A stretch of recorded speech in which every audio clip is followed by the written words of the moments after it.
আমাদের যে সমস্ত স্বেচ্ছাসেবকগুলি রয়েছে তাদের কাছে একান্ত অনুরোধ, প্রত্যেকটি ঘর সুস্থভাবে বাজারের নিচে নামানোর ব্যবস্থা করবেন এবং আটতলায় ঘোড়ার নিয়ে যাওয়া হবে না।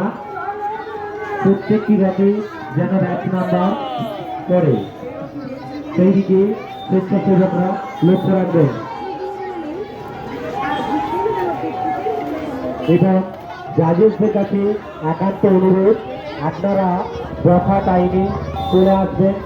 ছোট্ট ছোট্ট বাচ্চারা রথগুলি নিয়ে এসেছে এবং প্রাকৃতিক দুর্যোগ সঙ্গেও রয়েছে, তাই আপনারা একটু তাড়াতাড়ি আসবেন এবং রথগুলি পর্যবেক্ষণ করবেন। উদয় কুমার কুণ্ডু, আমাদের জাজেস উদয় কুমার কুণ্ডু, আপনার কাছে অনুরোধ আপনি যথা টাইমে চলে আসবেন। অরুণ কুমার সিং, আমাদের দ্বিতীয় জাজেস অরুণ কুমার সিং মহাশয়।